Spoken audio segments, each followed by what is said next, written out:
Hello दोस्तों, आज की इस वीडियो में हम पढ़ेंगे हिंदी का चौथा अध्याय है नाखून क्यों बढ़ते हैं। और नाखून क्यों बढ़ते हैं कि आपसे अगर लेखक पूछा जाएगा तो याद रखिएगा बाबू, नाखून क्यों बढ़ते हैं कि लेखक है आपका हजारी प्रसाद द्विवेदी जी।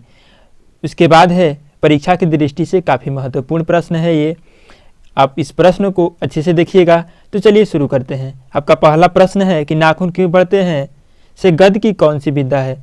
और विधा से 1 से 2 प्रश्न पूछे जाते हैं, तो याद रखिएगा जो नाखून क्यों बढ़ते हैं गद्य की विधा है ललित निबंध, यानी ऑप्शन नंबर डी इसका बिल्कुल सही हो जाएगा। उसके बाद है क्वेश्चन नंबर 2, और क्वेश्चन नंबर 2 में आपसे पूछ रहा है कि अनामदास का पोथा साहित्य की किस विधा की रचना है। तो अनामदास का पोथा है जो एक उपन्यास है, यानी ऑप्शन नंबर 20 का बिल्कुल सही हो जाएगा। अनामदास का पोथा क्या है तो उपन्यास है। उसके बाद है आपका क्वेश्चन नंबर 3, और क्वेश्चन नंबर 3 में आपसे पूछ रहा है कि इनमें से कौन सी रचना निबंध संग्रह है। तो इनमें से कौन सी जो रचना है निबंध संग्रह है। तो याद रखिएगा कि आपका क्वेश्चन नंबर 3 का ऑप्शन नंबर बी बिल्कुल सही हो जाएगा, क्योंकि प्राचीन भारत के कलात्मक विनोद हो जाएगा आपका निबंध संग्रह है, यानी ऑप्शन नंबर बी इसका बिल्कुल सही हो जाएगा। उसके बाद है आपका क्वेश्चन नंबर 4, और क्वेश्चन नंबर 4 में आपसे पूछ रहा है कि द्विवेदी जी को आलोक पर्व पर कौन सा पुरस्कार मिला। तो जो द्विवेदी जी थे उनको आलोक पर्व पर साहित्य अकादमी पुरस्कार मिला था, तो इसलिए आपका ऑप्शन नंबर डी इसका बिल्कुल सही हो जाएगा। और हम ऑप्शन एक को नहीं ले रहे हैं समय के अभाव के कारण, तो आप अच्छे से ध्यान से देखिएगा। उसके बाद है क्वेश्चन नंबर 5, और क्वेश्चन नंबर 5 में आपसे पूछ रहा है कि कालिदास की ललित योजना किन की रचना है। तो याद रखिएगा जो कालिदास की ललित योजना है हजारी प्रसाद द्विवेदी जी की है, यानी ऑप्शन नंबर सी इसका बिल्कुल सही हो जाएगा। उसके बाद है आपका क्वेश्चन नंबर 6, और क्वेश्चन नंबर 6 में हमसे पूछ रहा है कि मनुष्य को नाखून की जरूरत कब थी। जब जंगली थे, यानी जंगल में थे, जंगल जीवन में थे, शिक्षित जीवन में थे कि अशिक्षित जीवन में थे कि विकसित जीवन में थे। तो जब जंगली जीवन में थे तो उन लोगों की नाखून की जरूरत पड़ती थी, क्योंकि नाखूनों से उस समय के लोग शिकार किया करते थे, यानी ऑप्शन नंबर ए इसका बिल्कुल सही हो जाएगा। उसके बाद है आपका क्वेश्चन नंबर 7, और क्वेश्चन नंबर 7 में आपसे पूछ रहा है कि देवेंद्र को मानवेंद्र से क्या सहयोग लेना पड़ा। तो जो देवेंद्र थे मनवेंद्र से उनको लोहे के वस्त्र यानी अस्त्र शस्त्र का सहयोग लेना पड़ा, यानी ऑप्शन नंबर बी इसका बिल्कुल सही हो जाएगा। उसके बाद है आपका क्वेश्चन नंबर 8, और क्वेश्चन नंबर 8 में आपसे पूछ रहा है कि असुरों के पास नहीं थे। असुरों के पास उस समय में क्या नहीं थे, तो लोहे के अस्त्र नहीं थे, यानी ऑप्शन नंबर डी इसका 100% सही हो जाएगा। उसके बाद है आपका क्वेश्चन नंबर 9, और क्वेश्चन नंबर 9 में आपसे पूछ रहा है कि नकधर मनुष्य किस पर भरोसा करके आगे की ओर चल पड़ा। स्वयं पर कि देवताओं पर कि पराशर अस्त्र पर कि एटम बम पर।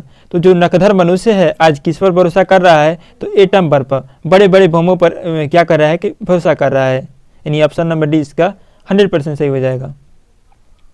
अब उसे नाखूनों पर विश्वास नहीं रहा, ठीक है, याद रखिएगा। उसके बाद है आपका क्वेश्चन नंबर 10, और क्वेश्चन नंबर 10 में आपसे पूछ रहा है कि कितने वर्ष पहले भारतवासी नाखूनों को जम के यानी संवारता था। कितने वर्ष पहले भारतवासी नाखूनों को जमकर संवारता था, यानी उसका श्रृंगार करता था, समझ में आ रहा ना। तो आपका क्या हो जाएगा कि 2000 पहले यानी 2000 वर्ष पहले जो मनुष्य था नाखूनों को संवारता था, यानी ऑप्शन नंबर बी इसका बिल्कुल करेक्ट हो जाएगा। उसके बाद है आपका क्वेश्चन नंबर 11, और क्वेश्चन नंबर 11 में आपसे पूछ रहा है मनुष्य को सुखी बनाने हेतु भौतिक संसाधनों की वृद्धि करने की सलाह मतलब कौन लोग देते हैं। संत लोग, विद्वान लोग, नेता लोग कि अभिनेता लोग। तो इसका बिल्कुल सही हो जाएगा नेता लोग। जो नेता लोग है मनुष्य को सुखी बनाने हेतु भौतिक संसाधनों की वृद्धि करने की सलाह देते हैं, यानी ऑप्शन नंबर सी इसका 100% सही हो जाएगा। उसके बाद है आपका क्वेश्चन नंबर 12, और क्वेश्चन नंबर 12 में आपसे पूछ रहा है कि देश की आज़ादी के लिए हजारी प्रसाद द्विवेदी ने अपने निबंध में किस शब्द को उपयुक्त बताया है। स्वाधीनता को यानी अधीनता को, स्वाधीनता को, उन्मुक्ति को कि उच्च खलता को। क्या होगा इसका सही जवाब। तो हम आपको बता दें जो हजारी प्रसाद द्विवेदी हैं स्वाधीनता को क्या किया है कि बताया है कि मतलब उसमें लिखा है कि देश की आज़ादी के लिए काफ़ी महत्वपूर्ण है, यानी स्वाधीनता। ऑप्शन नंबर बी इसका बिल्कुल सही हो जाएगा। उसके बाद है आपका क्वेश्चन नंबर 13, और क्वेश्चन नंबर 13 में आपसे पूछ रहा है कि कौन नाखून को जिलाए रहा है, मतलब जिलाया जा रहा है कौन, मनुष्य की, राक्षस की, प्राकृतिक की, पशु, कौन जिलाया जा रहा है। तो आपका जो प्राकृतिक है, हमें प्राकृतिक बता रहा है कि हम वही मनुष्य है जो जंगलों में बड़े बड़े नख के साथ जानवरों का शिकार किया करते थे, वही नखधर इंसान है आज हम क्या कर रहे हैं कि इसको काट दे रहे हैं। तो ये जो प्राकृतिक है हमें बार बार चेतावनी दे रहा है, बता रहा है हमें, हमारी वो दिन को बता रहा है। ठीक है, यानी ऑप्शन नंबर सी इसका बिल्कुल सही हो जाएगा। उसके बाद है आपका क्वेश्चन नंबर 14, और क्वेश्चन नंबर 14 में आपसे पूछ रहा है कि नाखून क्यों पड़ते हैं। निबंध में लेखक ने किस बूढ़े का जिक्र किया है। किस बूढ़े का जिक्र किया है? बालकृष्ण गोखले का, सरदार पटेल, महात्मा गांधी कि कृष्णचंद्र गांधी को किसका जिक्र किया गया है? तो हम आपको बता दें जो महात्मा गांधी है उनका जिक्र किया गया है, यानी ऑप्शन नंबर सी इसका 100% सही हो जाएगा। उसके बाद है आपका क्वेश्चन नंबर 15, और क्वेश्चन नंबर 15 में आपसे पूछ रहा है कि दंता स्वावलंबी का अर्थ है, यानी दंता स्वावलंबी का अर्थ क्या होता है। तो देखिए जो दंता स्वावलंबी का अर्थ हम आपको बता दें, दांत का सहारा लेकर जीने वाला, जो दांत का सहारा लेकर जीता है उसे दंता स्वावलंबी कहा जाता है, यानी ऑप्शन नंबर बी इसका 100% सही हो जाएगा।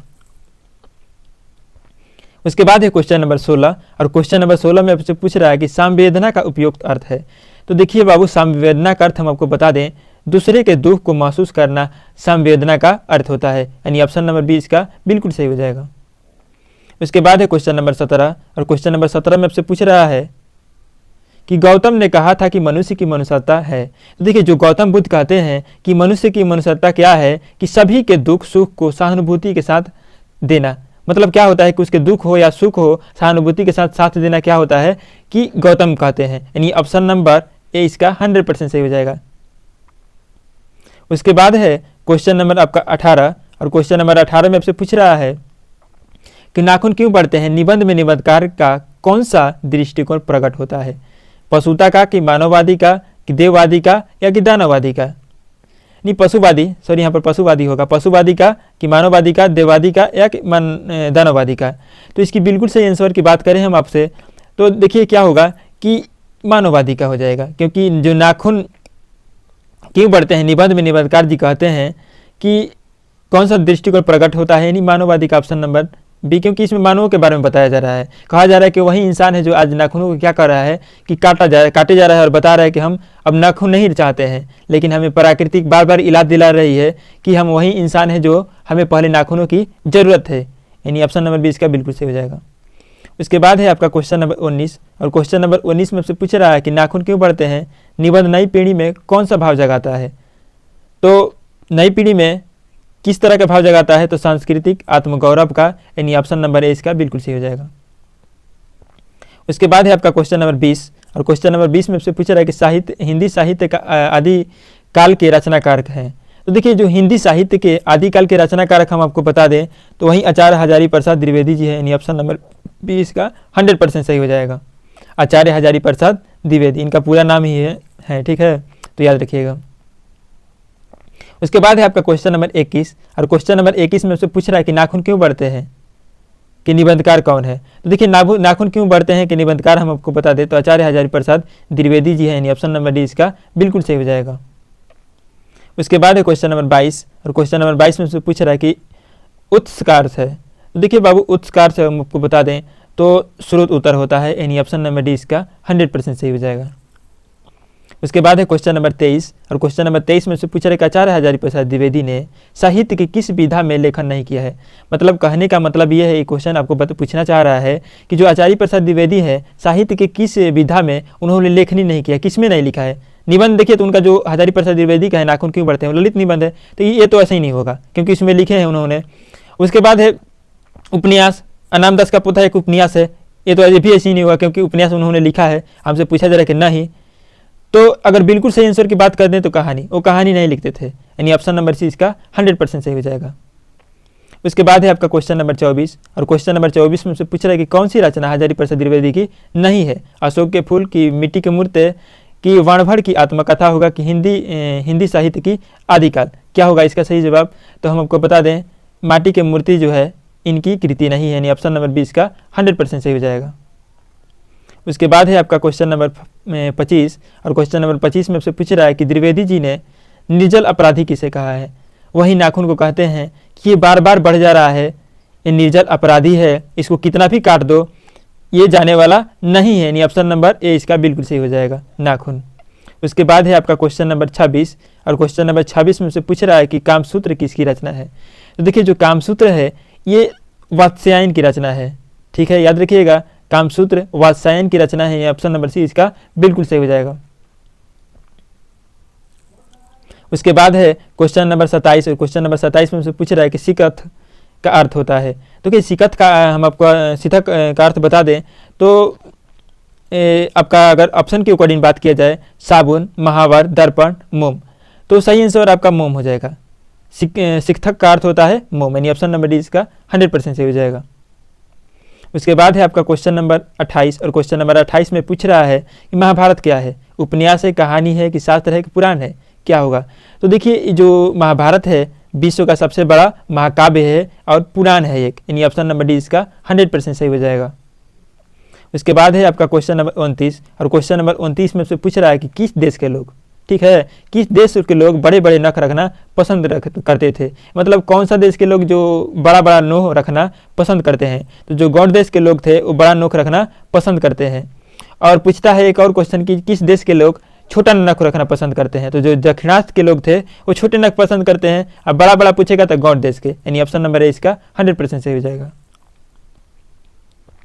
उसके बाद है आपका क्वेश्चन नंबर 30, और क्वेश्चन नंबर 30 में से पूछ रहा है कि हिरोशिमा कहाँ अवस्थित है, चीन में है, जर्मनी में है, नेपाल में है कि जापान में है। देखिए जो हिरोशिमा है ये आपका जापान में स्थित है, यानी ऑप्शन नंबर इसका डी 100% सही हो जाएगा, जापान। उसके बाद है आपका 30 के बाद 32 हो गया है, यहाँ पर टाइपिंग मिस्टेक हुआ है जिसके लिए हम माफ़ी चाहते हैं आप लोगों से, क्योंकि देखिए क्या होता है कि जल्दी जल्दी में क्वेश्चन रेडी करना होता है तो ये हो जाती है समस्या। तो इसमें आपसे पूछ रहा है कि महावीर प्रसाद द्विवेदी का जन्म, इनको महावीर प्रसाद भी कहा जाता था, तो ये भी याद रखिएगा।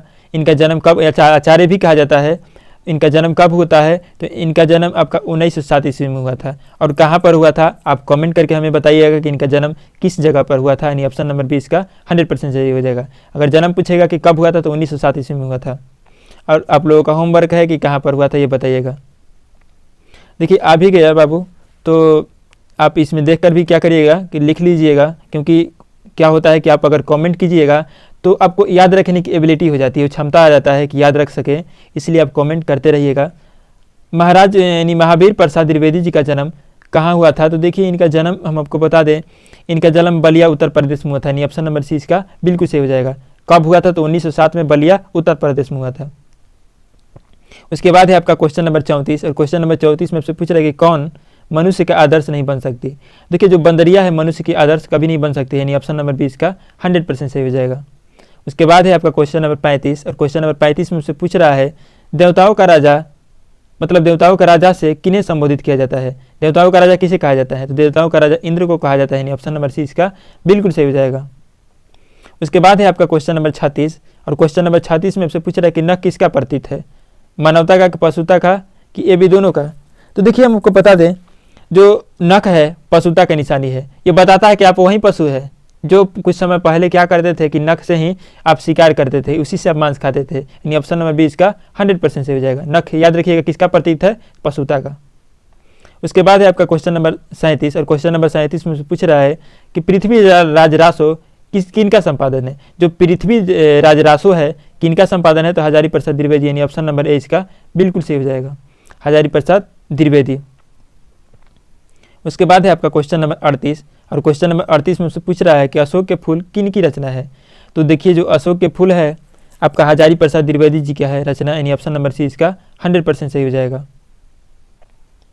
उसके बाद है आपका क्वेश्चन नंबर 39, और ये इस वीडियो का लास्ट क्वेश्चन भी है, तो इसलिए इसको ध्यान से देखिएगा। हजारी प्रसाद द्विवेदी की मृत्यु कब और कहाँ हुई।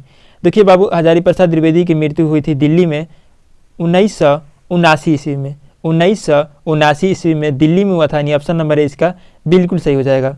और मैं आशा करता हूं कि आपको यह वीडियो अच्छा लगा होगा तो अपने दोस्तों में ज़्यादा से ज़्यादा शेयर कीजिएगा। अगर आप हमारे चैनल को पहली बार विजिट कर रहे हैं तो इस चैनल को सब्सक्राइब कीजिएगा और इस वीडियो को लाइक कीजिएगा। चलिए धन्यवाद।